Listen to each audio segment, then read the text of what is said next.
Get out. This is my son's house. Margaret shouted, her face red with anger as two locksmiths changed the front door locks. I stood in the driveway, dirt on my knees from gardening, too shocked to speak. My mother-in-law had always disliked me, but this was a new low. She had waited until my husband James was deployed overseas to lock me out. You have 1 hour to pack, she said coldly, tapping her fancy watch. Anything left behind belongs to my son. I'm Alex, 32 years old, and I never thought I'd be thrown out of my own home by my husband's mother. She had spent years trying to convince James that I wasn't good enough for him. One of the locksmiths gave me a sympathetic look. Take your time, he whispered, but Margaret shot him a glare, shutting him up. I stayed calm as I walked inside. Margaret followed, making sure I didn't take anything she considered valuable. I told James he should have made you sign a prenup, she sneered. But at least the house is only in his name. I didn't respond. She had no idea about the legal papers James and his father had arranged before his father passed away. You were never right for him, she continued. A small-town teacher. James needs someone with status. I picked up a wedding photo of James and me, laughing on our special day. Margaret snatched it from my hands. Family photos stay, she said smugly. You're not family anymore. I just smiled to myself. The real wedding album was hidden where she'd never find it. Just then, my phone buzzed. A message from James. Morning, beautiful. Signal's bad here, but I love you. Hope Mom's keeping you company. Oh, she was keeping me company, all right. Margaret smirked. Don't contact him. I already told him you've been bringing men over, letting the house go to ruin. He won't believe a word you say. I raised an eyebrow but said nothing. James knew me too well to fall for her lies. Besides, he'd notice if I missed our weekly video call. Margaret, thinking she had won, went on. I already called a realtor. The house is too big for one person. James can buy something more suitable when he's back, with someone better suited for him. I finished packing, taking a final look around the bedroom James and I had shared for 8 years. Margaret didn't notice me running my hand along the back of the dresser, checking that something important was still safely hidden. I called you a taxi, she said, practically shoving me out. Your car doesn't belong in this neighborhood. As the locksmith finished, I saw him slip some paperwork into his pocket, probably proof of who had authorized the lock change. That might be useful later. As my taxi arrived, Margaret stood by the door, talking loudly on the phone. Yes, the house will be available for viewing next week.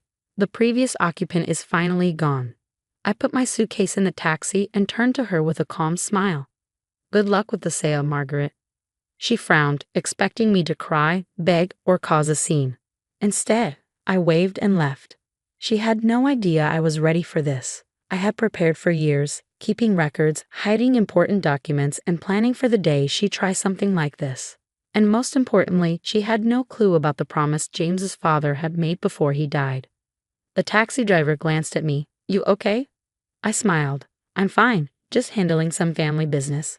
As we drove off, I saw Margaret removing my wind chimes, trying to erase every trace of me. Let her try. She was about to learn the hard way that she hadn't won at all. I had 1 week before she put the house on the market, 1 week to turn the tables. That was more than enough time. Kate's guest room became my safe space as I put my plan into action. 3 days after Margaret locked me out, I sat at the kitchen table, sorting through a stack of documents I had saved over the years. I still can't believe she actually changed the locks, Kate said, handing me a cup of coffee.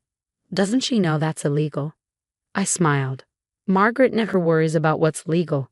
She only cares about what she can get away with. And James still doesn't know. Our video call is tomorrow, I said. I wanted to have all the proof ready first. Kate picked up one of the papers and gasped. Is this what I think it is? I nodded. James's father's final gift to us. He knew exactly what Margaret was like. The day before he passed away, he called us into his study while she was at yoga. He had everything planned. I remembered that day clearly. Robert, James's father, sitting behind his desk, weak but determined. He had handed us a folder filled with legal documents, including the house deed. My wife means well, he had said, but she always tries to control James. This house should belong to you both, not be something she can use against you. We had signed the papers then and there.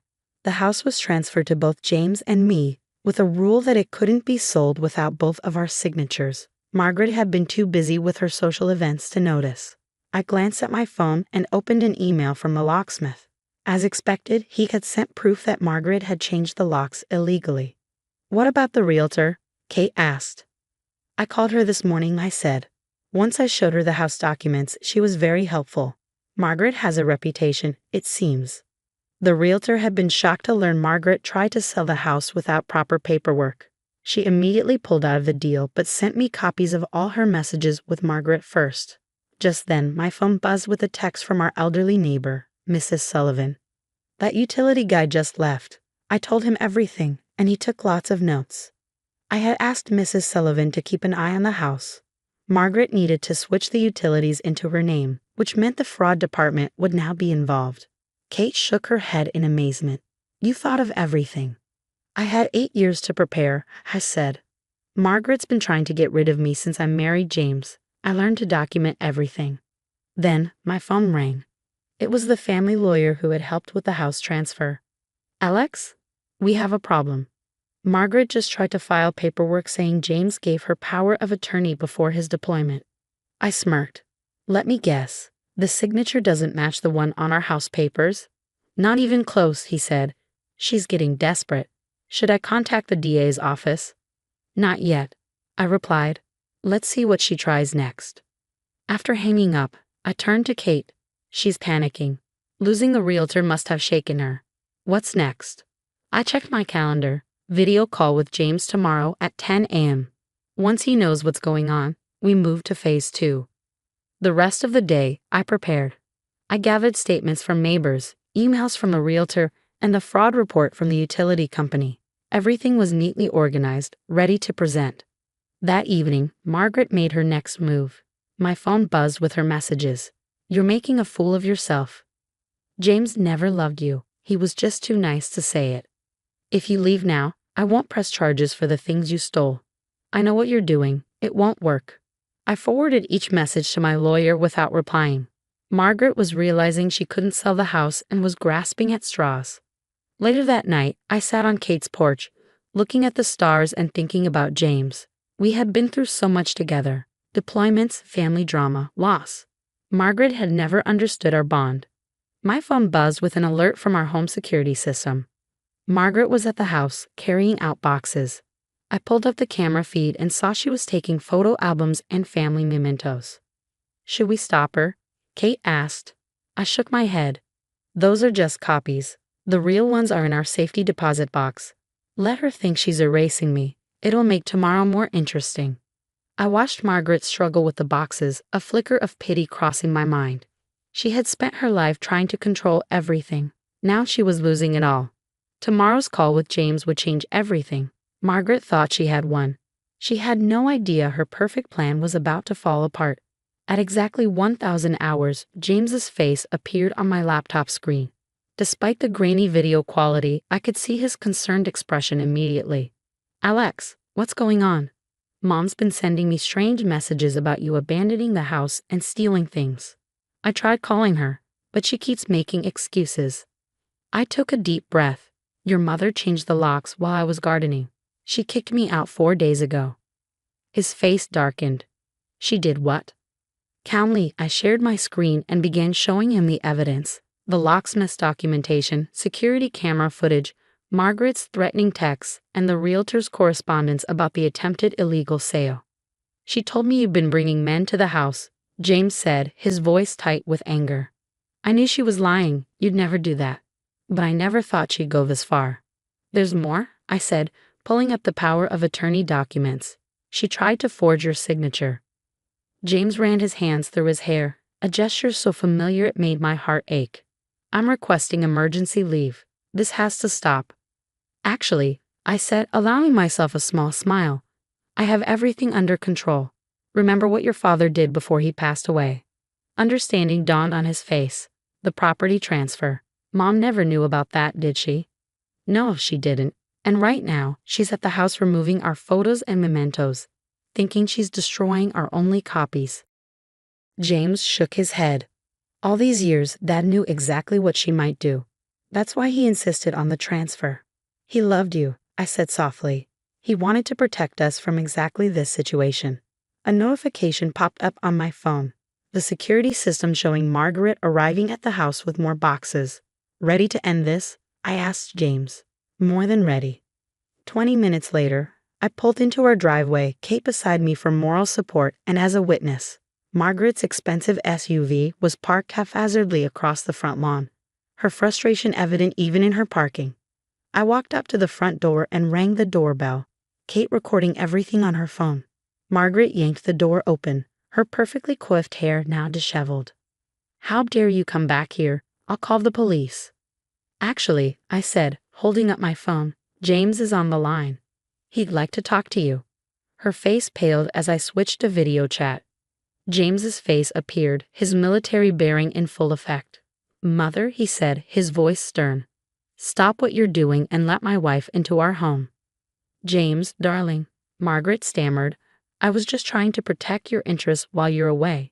She's not good enough for you, she never was. The house belongs to Alex and me," James cut her off.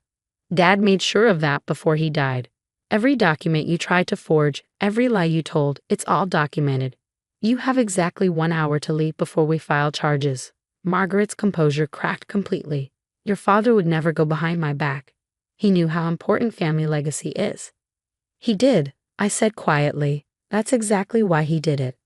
I held up the original property deed, watching as Margaret's eyes widened in recognition of her late husband's signature. All her careful plans, her manipulations, her attempts to erase me, none of it mattered now. "I'll expect your keys on the front step," I said firmly. "All copies, and Margaret? The photos and mementos you've been removing? Those were all duplicates. We learned long ago not to leave anything irreplaceable where you could find it." An hour later, I stood in our living room, watching through the window as Margaret's SUV disappeared down the street. The house felt different somehow, lighter, as if a shadow had finally been lifted. "I've arranged for military police to check on you regularly until I'm home," James said through the video chat. 3 more months, then we'll deal with everything else together." I touched the screen, wishing I could hold his hand. "I miss you." "I miss you too. And Alex, I'm so proud of how you handled this. Dad would be too." After ending the call, I walked through the house, restoring our photos to their rightful places. In his father's old study, I found one last surprise, a letter from Robert dated just before his death. "Dear Alex," it read. "If you're reading this, Margaret finally showed her true colors. I'm sorry for all the years of difficulty she caused you. But I knew you were strong enough to handle it, strong enough to protect the family James and you have built. She never understood that real family isn't about social status or control. It's about love, trust, and standing together against whatever comes. Take care of my son, and take care of yourself. You were always the daughter I wished for." I placed the letter in our family album, next to the real wedding photos and the property deed. Margaret had spent years trying to break us apart, never realizing she was only making us stronger. 3 months wasn't so long to wait. James would come home, and we would rebuild whatever Margaret had tried to destroy. But this time, there would be no more power plays, no more manipulation, no more trying to erase what we had built together. Sometimes the best revenge isn't about getting even. It's about standing your ground and protecting what matters most.